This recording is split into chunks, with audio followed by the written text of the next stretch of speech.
नमस्कार, मुद्दे की बात में आपका स्वागत है। मैं हूं मनोज मनु। दिल्ली के लाल किले पर हुए धमाके के बाद सुरक्षा एजेंसियां अलर्ट पर हैं। जांच एनआईए को सौंप दी गई है। ब्लास्ट को लेकर गृह मंत्री अमित शाह ने एक उच्च स्तरीय बैठक भी बुलाई है। वहीं धमाके में मरने वालों की संख्या अब 12 हो चुकी है। कल भी हमने कहा था कि 12 लोग मारे गए, इनमें 2 महिलाएं भी शामिल हैं। 20 घायलों का इलाज चल रहा है। 2 शवों की पहचान हो गई है, बाकी की पहचान डीएनए टेस्ट से होगी। ये धमाका सोमवार शाम 6:52 पर दिल्ली के लाल किला मेट्रो स्टेशन के गेट नंबर 1 पर हुआ। चलती कार में जोरदार धमाका हुआ। धमाके में जिस सफेद i20 कार का इस्तेमाल हुआ, उसका एक सीसीटीवी फुटेज भी सामने आया है। सीसीटीवी फुटेज में मेट्रो स्टेशन की पार्किंग से निकल रही कार में काला मास्क पहने हुए एक शख्स बैठा दिख रहा है, जिसका नाम डॉक्टर मोहम्मद उमर नबी बताया जा रहा है, जो पुलवामा का रहने वाला है। पुलिस अधिकारियों की माने तो उमर ने विस्फोटकों के साथ खुद को उड़ा लिया। सुसाइड बॉम्बर माना जा रहा है। इसके साथ उधर जम्मू कश्मीर पुलिस ने मोहम्मद उमर नबी के भाई और मां को हिरासत में ले लिया। बताया जा रहा है कि उमर का डीएनए भाई और मां के डीएनए को मिलाया जाए तो इसी मामले पर जम्मू कश्मीर पुलिस ने पुलवामा से एक और डॉक्टर को हिरासत में ले लिया, जिसका नाम डॉक्टर सज्जाद, जिसे उमर का दोस्त भी बताया जा रहा है। पुलिस को शुरुआती जांच से पता चला है कि विस्फोटक में अमोनियम नाइट्रेट, फ्यूल और डिटोनेटर का इस्तेमाल भी किया गया है, जो विस्फोट हुआ है लाल किले पर। जांच में यह भी सामने आया कि जिस हुंडई i20 कार में ब्लास्ट हुआ, वो घटना से पहले करीब 3 घंटे तक सुनहरी मस्जिद के पास पार्किंग में खड़ी थी। धमाके के बाद जांच में जुटी दिल्ली पुलिस स्पेशल सेल के हाथों कुछ ऐसे अहम सुराग लगे हैं, जिसके आधार पर शक पैदा हो रहा है कि यह फिदायिन आतंकी हमला हो सकता है। जानने वाली बात यह है कि धमाके से पहले सोमवार सुबह ही जम्मू कश्मीर और फरीदाबाद पुलिस ने एक ज्वाइंट ऑपरेशन में 2 घरों से 2900 किलो आईईडी बनाने वाला केमिकल हथियार और गोला बारूद बरामद किया था। यह कार्रवाई जैश ए मोहम्मद और अंसर गजवात अल हिंद से जुड़े एक अंतर्राज्यीय आतंकी नेटवर्क के भंडाफोड़ के दौरान हुई। विस्फोटकों की बरामदगी और दिल्ली धमाके के बीच समय की नजदीकी ने एजेंसियों की चिंता बढ़ा दी है। साथ ही इस आतंकी हमले में डॉक्टर्स कनेक्शन सामने आ रहा है, यानी कि इस धमाके का कोई भी एक तार पकड़ा जाए तो वो किसी न किसी ऐसे शख्स से जुड़ रहा है जो पेशे से डॉक्टर है। धमाके से पहले के घटनाक्रम में सबसे पहले अनंतनाग के जम्मू कश्मीर पुलिस ने डॉक्टर आदिल अहमद राठर को गिरफ्तार किया। वो अनंतनाग मेडिकल कॉलेज में डॉक्टर था। उसके लॉकर से पुलिस को AK-47 राइफल भी मिली। डॉक्टर आदिल अहमद राठर का संबंध जैश ए मोहम्मद और अंसार गजवात अल हिंद से पाया गया। दूसरी गिरफ्तारी 7 नवंबर को हरियाणा के फरीदाबाद से हुई है। यहां पर अल फलाद यूनिवर्सिटी में कार्यरत लखनऊ की एक महिला डॉक्टर, ये भी डॉक्टर है, गौर से समझिएगा, महिला डॉक्टर शाहीन शाहिद की कार से कैरोम कॉक नाम की असॉल्ट राइफल मिली, विदेशी है। पुलिस अभी तक यह पता लगाने में जुटी है कि आखिर उसका इस पूरे नेटवर्क में रोल क्या है, भूमिका क्या है महिला डॉक्टर की। फिलहाल उसकी पहचान और तस्वीरें सार्वजनिक नहीं की गई हैं। एक फोटो सामने आया है, लेकिन फिर भी हम आपको वो फोटो अभी नहीं दिखा रहे हैं। 7 नवंबर को ही गुजरात एटीएस ने अहमद मोयुद्दीन सैयद नाम के एक और डॉक्टर को पकड़ा। ये डॉक्टर हैदराबाद का रहने वाला है और चीन से पढ़ाई करके आया है। जांच में यह पता चला है कि वो रिसिन नाम के बेहद जहरीले जहर की तैयारी कर रहा था, बना रहा था, जो अरंडी के बीजों से बनता है। फिल्मों में देखा होगा कि जब किसी को जहर, पुरानी फिल्म में राजा जमाने के राजा महाराजा जब होते ना, उस समय अरंडी के बीजों का इस्तेमाल किया जाता था मारने के लिए। उसने दिल्ली के आजादपुर मंडी, अहमदाबाद के नरोड़ा फूड मार्केट और लखनऊ के आरएसएस कार्यालय जैसी भीड़ भाड़ बड़ी जगहों की कई महीनों तक रेकी भी की है। घूमता रहा, पता करने की कोशिश करता रहा। और इसी दौरान, इसी ऑपरेशन में 10 नवंबर को चौथी अहम जो गिरफ्तारी हुई है वो फरीदाबाद से हो गई। यहां पर डॉक्टर मुजम्मिल शकील नाम का एक कश्मीर का डॉक्टर पकड़ा गया। वो भी अल फलाद यूनिवर्सिटी में पढ़ाता था, पढ़ाई कराता था बच्चों को। उसके पास से 360 किलो, कितना, 360 किलो अमोनियम नाइट्रेट मिला है, जो बम बनाने में इस्तेमाल होता है। फिर डॉक्टर मुजम्मिल शकील के ही दूसरे ठिकाने पर पुलिस पहुंची, और जब दूसरे ठिकाने पर पुलिस पहुंची तो पुलिस के होश उड़ गए। क्या उड़े? पुलिस के होश उड़ गए, क्योंकि वहां पर जो विस्फोटक बरामद हुआ है वो जानते हैं कितना हुआ? 2563 किलो, 2563 किलो विस्फोटक बरामद हुआ। और यह विस्फोटक कितना है आप कल्पना नहीं कर सकते। अब एक रिपोर्ट देख लीजिए, हमने तैयार किया है जहां से यह पकड़ा गया, उसकी रिपोर्ट।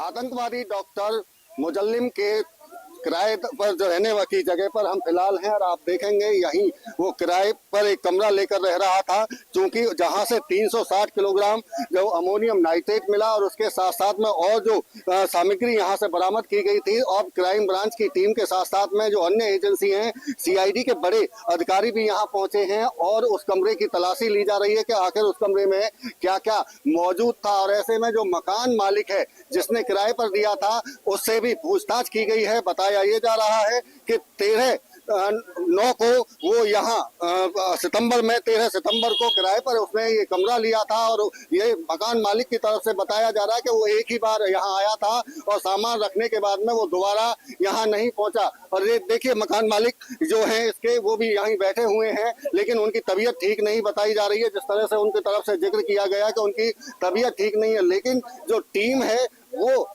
फर्स्ट फ्लोर पर एक कमरा बना हुआ है, और उस कमरे में वो जो विस्फोटक सामग्री 360 किलोग्राम जो मिली थी, इसके साथ साथ में राइफल वहां से मिली थी और कई ऐसे सामग्री मिली थी जो आतंक फैलाने के लिए प्रयोग की जा सकती थी या बम बनाने के लिए प्रयोग की जा सकती थी। तो ऐसे में आप साफ तौर से देख सकते हैं कि तमाम जो सुरक्षा एजेंसी हैं, जो जांच एजेंसी हैं, वो जांच में जुटी हुई है और अलग अलग एंगल से अपने उसकी जांच की जा रही है। कमरे को खुलवा कर देखा गया था कि कमरे में जो सामान रखा था, अब चूंकि सीआईडी की टीम भी हेडक्वार्टर से यहाँ पहुंची है और तथ्यों को इकट्ठा कर रही है, चूंकि एक रिपोर्ट बनानी है और सरकार को, चाहे केंद्रीय जांच एजेंसी हो, चाहे हरियाणा के अलग अलग जांच एजेंसी हो, चाहे क्राइम ब्रांच की बात करें, हरियाणा पुलिस की बात करें, गुरुग्राम पुलिस और फरीदाबाद पुलिस, कई जगह ज्वाइंट ऑपरेशन उनकी तरफ से भी किए जा रहे हैं और अलग अलग जो एजेंसी हैं वो अब इस जांच में शामिल हो चुकी है। चूंकि दिल्ली का जो ब्लास्ट है वो फरीदाबाद से उसका कनेक्शन जुड़ता हुआ दिखाई दे रहा है, तो ऐसे में कुछ बच्चों को भी जो अलफला कॉलेज यूनिवर्सिटी में पढ़ रहे थे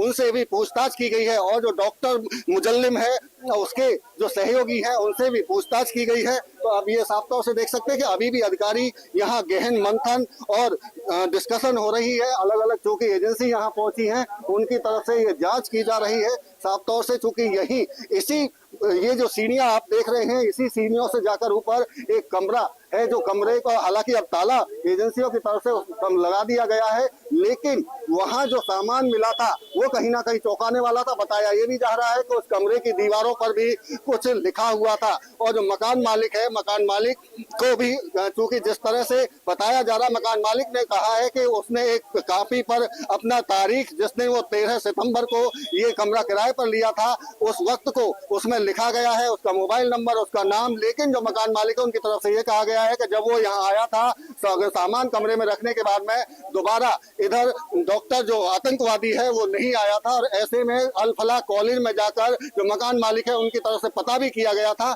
लेकिन उनको इस बारे में पता नहीं चल सका। और चूंकि देखिए अभी भी यहाँ पूछताछ हुई है और वो जो मकान मालिक हैं उनकी तबीयत थोड़ी नासाज बताई जा रही है, इसलिए उनसे हालांकि पूछताछ जरूर की गई है। उनकी तरफ से एक जो जांच एजेंसी है उसको कॉपी भी दिखाई गई थी जिसमें बाकायदा उसने अपना नंबर और नाम लिखा था।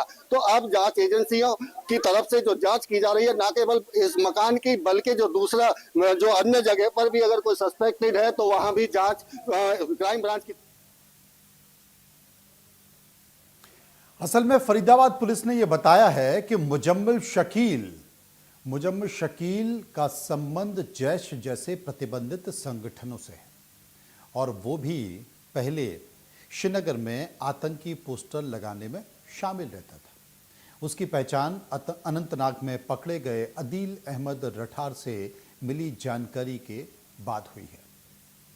तमाम तरह की बातें हैं, लेकिन जो तस्वीरें निकलकर सामने आई है, ये जो कनेक्शन है, ये कनेक्शन बहुत कुछ कहता है। और इस कनेक्शन में जो सबसे बड़ी बात है जिसका हम जिक्र कर रहे हैं कि डॉक्टर कनेक्शन सामने आ रहा है।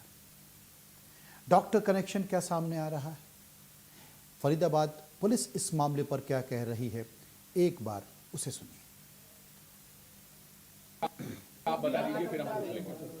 जी, जैसे ये पिछले कुछ दिनों से फरीदाबाद पुलिस, हरियाणा पुलिस और J&K पुलिस का एक जॉइंट ऑपरेशन जारी था और ये अभी भी जारी है। मैं ये बताना चाहूँगा, ऑपरेशन अभी भी जारी है, जिसके अंतर्गत एक एंटी टेरर मॉड्यूल पे काम करते हुए हमारी दोनों की जॉइंट टीम ने यहाँ पे जो है काम किया, जिसके अंदर एक एक्यूज को पहले यहाँ से पकड़ा गया था जिसका नाम है डॉक्टर मुजम्मिल, और इस पे आगे कार्रवाई करते हुए जो है कल जो है रेड्स की गई और जिसमें रेड्स के दौरान यहाँ पे लगभग 360 kg के आसपास इन्फ्लेमेबल मटेरियल है जो कि संभावित अमोनिया। चूंकि हम एक जिम्मेदार मीडिया संगठन है और बतौर जिम्मेदार मीडिया संगठन हर पक्ष की बात आपके सामने रखना हमारी जिम्मेदारी है, इसलिए डॉक्टर मुजम्मिल शकील के पकड़े जाने के बाद परिवार ने अपनी चुप्पी तोड़ी है। उनका परिवार क्या कहता है वो भी सुन लीजिए। ये पिछले 4 साल से दिल्ली में है। अच्छा, तो आपकी बात इनसे होती थी? जी, एवरीडे होती थी। अच्छा। हाँ, जब हमें रेड पड़ी थी थर्सडे को, उससे पहले एक दिन हमने 2 बार कॉल की। अच्छा। क्योंकि हमारी का यहाँ मतलब शादी का माहौल था, तो उसने बोला कि आप शादी है तो मैं कब आऊँगा। मैंने उसको बोला चलो 3 या 4 तारीख को आना। फिर उसने बोला चलो ठीक है। फिर हमारा जो यहाँ बड़ा भाई का बेटा है, हमने उससे बात करवाई। हम मतलब उस दिन हम सब बात कर रहे थे उसके साथ। फिर जब नेक्स्ट डे उसने बोला कि आप जाओ श्रीनगर, आप लाओ चीज़ें जो भी लानी है, मैं डालूंगा आपको पैसे। फिर मैं गई थी श्रीनगर। मैंने जब श्रीनगर से कांटेक्ट करने की कोशिश की तो वहाँ पे कॉल नहीं हो रही थी, वो डायरेक्ट कॉल भी और व्हाट्सएप कॉल भी, सब कुछ बंद था। तो इस दौरान यहाँ पर जो पुलिस है या बाकी एजेंसीज है, उन्होंने आपसे पूछताछ करने की कोशिश? फिर मैं थी श्रीनगर में, हमारे घर में सिर्फ हमारी मम्मा थी। तो फिर मेरे जो पापा थे, मेरे जो भाई लोग थे, हम लोग अपने बाग में थे, हमारे अभी सेब का काम चल रहा था। तो फिर इनने बोला कि यहाँ पे हमारे यहाँ वेरिफिकेशन चल रही है कोई, तो आप लोग जल्दी आओ जाओ घर। तो हम लोग जब घर पहुँचे तो हमने सोचा, हमने यहाँ पे देखा तो यहाँ पे सब कुछ तलाश वलाश की थी उन्होंने, जो भी आए थे यहाँ पे। तो हमें ये शक भी नहीं था कि ये हमारे भाई के लिए आए हैं यहाँ पे, ये भी नहीं हमें पता था। हमने सोचा कुछ प्रॉपर्टी का होगा। ये लोग बोल रहे थे कि आप लोगों की कितनी प्रॉपर्टी है, क्या है। हमने सोचा कुछ प्रॉपर्टी का, हमने ये किस्सा कभी नहीं देखा है यहाँ पे।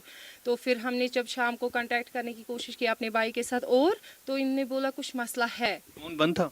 फ़ोन बंद था। हमने हर एक फ़ोन से कांटेक्ट करने की कोशिश थी, वहाँ पे फ़ोन ही बंद था। और मैंने ये भी सोचा कि मेरे भाई ने मुझे बोला था आप जाओ श्रीनगर, फिर इसका फ़ोन क्यों बंद है, मतलब ये तो शक की बात थी ना।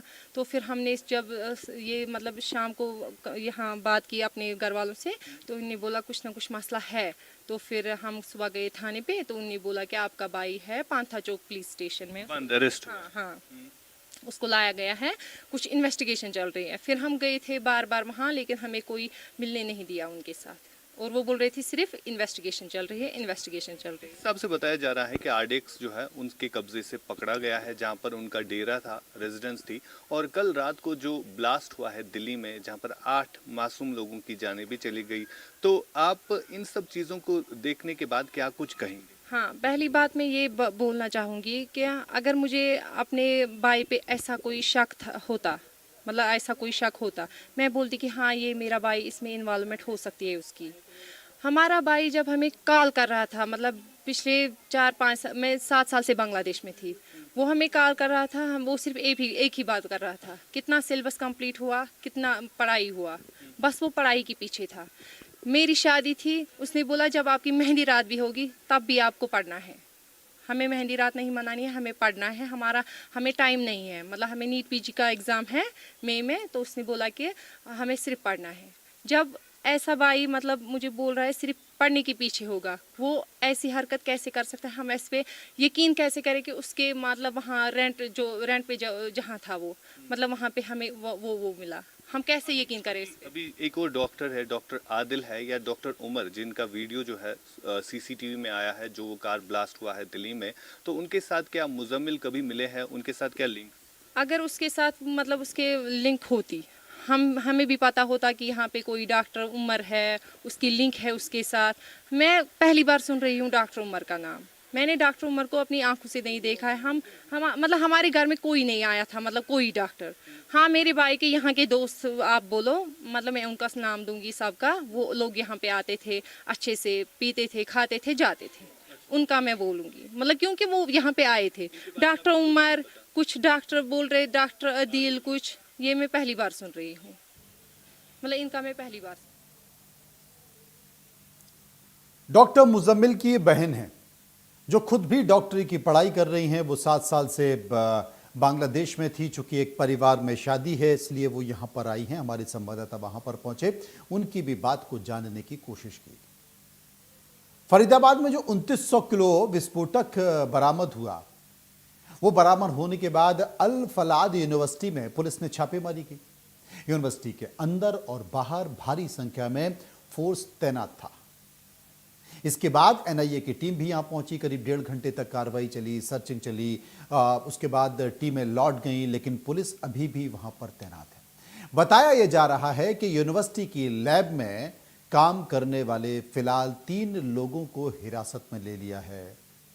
हालांकि ये साफ नहीं हुआ है कि ये कर्मचारी हैं या छात्र हैं। पुलिस की तरफ से इस बारे में कोई जानकारी नहीं दी गई है। यूनिवर्सिटी भी अभी कुछ भी नहीं बता रही है। यहां फरीदाबाद के जिस गांव से विस्फोटक बरामद हुआ है, उस गांव के लोग भी बहुत कुछ कह रहे हैं। एक बार इस पर भी नजर डाल दीजिए। इलियास साहब, यहाँ पर 4 साल पुराना प्लॉट था जिसको जावेद नाम का शख्स रहता है, जो कि एक हैंडीकैप है, उसका परिवार है, और जहाँ पर पुलिस वो पहुंची है। तो क्या आप लोगों को कुछ समझ में आ रहा है कि क्या है पूरा मामला? हमारे समझ में नहीं बैठे सर, हमारे समझ में बैठ ही नहीं रही कोई बात ही। वे तो खाली वैसे ही भी टारगेट बना रहे हैं, कोई वैसे कोई परेशान बना है हमें। तो जो इमाम साहब मस्जिद में नमाज पढ़ाते हैं, अल-फलाह मस्जिद के पास वो नमाज कोई मस्जिद है, वहीं रहते हैं वो इस गांव के भी नहीं है, लेकिन सिर्फ उन्होंने प्लॉट ले रखा है। प्लॉट ले रखा है, खाली वे किराए पे मकान छोड़ रखा है, वैसे कोई वो नहीं है। उसमें कोई परिवार रह रहा है? उसमें परिवार तो और रह रहे हैं, परिवार किराए पे और भी रह रहे हैं? और वही परिवार रह रहे हैं, जावेद रह रहा है, मतलब परिवार बच्चे समेत रह रहा है बस, और कोई परिवार। जो अभी जानकारी मिली कि जो पुलिस आई है और जम्मू कश्मीर पुलिस, वो उसी प्लॉट के पास आई है, उसके अलावा कहीं आसपास तो नहीं आई है? नहीं, उसी पे आई है। कुछ आप लोग को बताया, आप लोग लोकल है यहाँ पे, कुछ बताया पुलिस वालों ने या जम्मू कश्मीर पुलिस ने? हमें कुछ नहीं बताया, हमें नहीं बताया, ऐसा कुछ नहीं है। आप लोग भी इसी गांव के हैं? हाँ, इसी गाँव। क्या अभी हाल के दिनों में या अगर हम कुछ महीनों पहले की बात करें, कुछ ऐसा कोई मूवमेंट या रात में दिन में कोई एक्टिविटी कभी दिखी आप लोगों मैंने को? कुछ भी नहीं देखा, ये मतलब तो संदिग्ध टाइप का कुछ? नहीं देखा जी, कुछ नहीं देखा हमें। मतलब पुलिस के अलावा कोई ऐसा संदिग्ध आप लोगों ने, क्योंकि गांव में तो जो लोग बाहर के लोग होते हैं वो तो दिख जाते हैं कि बाहरी लोग हैं, तो क्या कुछ ऐसा दिखा कभी आप लोगों को? नहीं, हमने नहीं देखा सर, ऐसा कुछ नहीं देखा। लेकिन अभी जो पुलिस आई है तो आप लोग खुद हैरान है कि आखिर क्या है? ये तो अचानक पता लगा है कि भाई इतनी प्रशासन क्यों आई है, क्यों नहीं आई है। हाँ, हम खुद ही वैसे आप लोग इसी गांव से हैं? क्या आप लोग को लग रहा है इस पूरे मामले में, जो प्लॉट की बात है जहाँ पे पुलिस पहुंची है, अभी जम्मू कश्मीर पुलिस भी आई है? देखो जी, इनसे बात करो जी, इस चीज़ के बारे में। आप लोग लोकल हैं यहाँ पे, हाँ इसी गांव में? जी, इसी गाँव। क्या कभी इस तरह का कोई पहले कोई मूवमेंट देखा आप लोगों ने? नहीं, यहाँ पे कोई मामला नहीं। अभी अचानक जब डॉक्टर मुजम्मिल हाँ, अभी मालूम चला है कि भाई ये क्या हो रहा है यहाँ पे। उधर दिल्ली के लाल किले पर जो धमाके हुए हैं, उसके बाद मध्य प्रदेश में भी सुरक्षा एजेंसियां अलर्ट हो गई हैं। भोपाल, इंदौर, उज्जैन, ग्वालियर, जबलपुर समेत कई शहरों में पुलिस सघन तलाशी अभियान चला रही है। रेलवे स्टेशन, बस अड्डों पर सतर्कता बढ़ दी गई है। डॉग स्क्वाड की मदद से यात्रियों की सामान की जांच की जा रही है। डीजीपी कैलाश मकवाना ने सभी एसपी और आईजी की वीडियो कॉन्फ्रेंसिंग के जरिए बैठक की है और तमाम तरह के निर्देश दिए हैं। लेकिन सबसे बड़ी बात यहां पर मैं आपसे कहना चाह रहा हूं, जब घटना घट जाती है उसके बाद ये अफरा तफरी मच जाती है, चेकिंग होती है, और वरना आपको पता ही है कि किस तरह की चीज़ें होती हैं। अच्छा, ये भी सच है कि कितनी आप सघन चेकिंग करेंगे, कितनी आप निगरानी रखेंगे, बड़ा मुश्किल होता है। निगरानी रखना भी, चेकिंग करना भी बहुत मुश्किल होता है, इतना आसान नहीं होता है। लेकिन जो सबसे बड़ी बात है कि इस पूरे मामले में अभी तक ये साफ नहीं हो पाया है कि क्या है। लेकिन मैं आपको बता दूं, जो फरीदाबाद में 2900 किलोग्राम विस्फोटक बरामद हुआ है, अमोनियम नाइट्रेट बरामद हुआ है, और लाल किले के मेट्रो स्टेशन गेट नंबर 1 के पास चलती हुई कार में धमाका हुआ है, जिसमें कहा जा रहा है कि उमर नाम का एक शख्स था जो मास्क लगाए हुए था। उसके चेहरे की बनावट से और जो उसकी दाढ़ी है उससे यह पता चल रहा है कि यह उमर ही है, और यही एक कारण बताया जा रहा है। दूसरी जो सबसे बड़ी बात है कि इसमें डॉक्टर कनेक्शन सामने आया। तो जो अमोनियम नाइट्रेट फरीदाबाद में पाया जा रहा है, वही जो ब्लास्ट हुआ है लाल किले के पास, वो अमोनियम नाइट्रेट एक ही बताया जा रहा है। ऐसी प्राथमिक जानकारी आ रही है कि वही का माल था जो इस गाड़ी में था। क्या था? अमूमन हालांकि तमाम तरह के जो फॉरेंसिक एक्सपर्ट हैं वो बता रहे हैं कि जब भी किसी बड़े विस्फोटक या आतंकवादी घटना होती है, आरडीएक्स होता है, तो उसमें जो ब्लास्ट होता है उसमें जो बॉडी होती है या उसमें जो होता है वो काला पड़ जाता है। यहां पर कुछ काला नहीं पड़ा है। अब ये कौन से केमिकल का इस्तेमाल किया गया है, ये कौन सा ब्लास्ट है? शुरुआती दौर में सीएनजी का सिलेंडर फटा हुआ है। सीएनजी का सिलेंडर फटता है तो इतना धमाका, इतनी आवाज नहीं होती है, लेकिन ये क्या है नहीं पता चल पाया। अब ये तो सुरक्षा एजेंसियां ही बता सकती हैं कि आखिर ये क्या है। लेकिन जो सबसे बड़ी बात है, इसमें डॉक्टर कनेक्शन सामने आ रहा है। जम्मू कश्मीर से भी डॉक्टर कनेक्शन, फरीदाबाद से भी डॉक्टर कनेक्शन, यहां से भी डॉक्टर कनेक्शन, और doctor Adil, doctor Umar, doctor Shaheen Shahid जो कि लखनऊ में है, डॉक्टर मुजम्मिल शकील, एक महिला भी है डॉक्टर शाहीन, उसके घर पर भी लखनऊ में रेड मारी गई है, उसे भी गिरफ्तार किया गया है। जानकारी मिली कि उसकी गाड़ी से भी हथियार बरामद हुए हैं। ये जो डॉक्टर कनेक्शन है, ये डॉक्टर कनेक्शन बहुत कुछ कह रहा है। एजेंसियां पता करने की कोशिश कर रही हैं, जांच एजेंसियां कड़ी जोड़ने की कोशिश कर रही हैं। 2900 किलो का जो आईईडी है, जो अमोनियम नाइट्रेट है, जो फरीदाबाद में पकड़ा गया है, अब जांच एजेंसियों से जो प्राथमिक जानकारी हमें अपने सूत्र से मिल पा रही है, कहना के साथ जो फरीदाबाद में विस्फोटक था उसका अंश यहां भी मिला है। लेकिन आरडीएक्स जब होता है, फटता है, ब्लास्ट होता है, वो यहां पर उस तरीके से काले निशान नहीं मिल रहे। चुनौती है। अब मध्य प्रदेश पर भी नजर है। मध्य प्रदेश में भी 2 आतंकवादियों को गिरफ्तार कर लिया, आतंकियों को गिरफ्तार किया, कथित आतंकी कह सकते हैं। दिल्ली पुलिस ने 8 सितंबर को राजगढ़ से कामरान और 18 अक्टूबर को भोपाल से अदनान खान को गिरफ्तार किया था। दोनों आतंकी दिल्ली में धमाका करने की तैयारी कर रहे थे, ऐसी जानकारी उस समय बताई गई थी।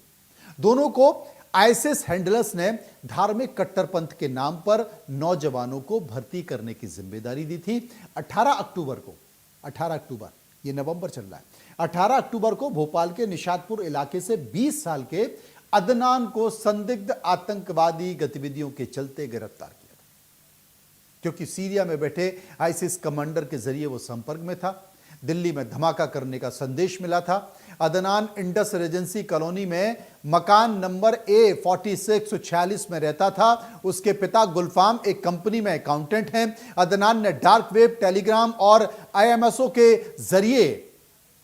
को जरिए सीरिया में बैठे आईएसआईएस कमांडर के कहने पर धमाका करने की तैयारी शुरू कर दी थी। यह जानकारी एजेंसी ने बताई।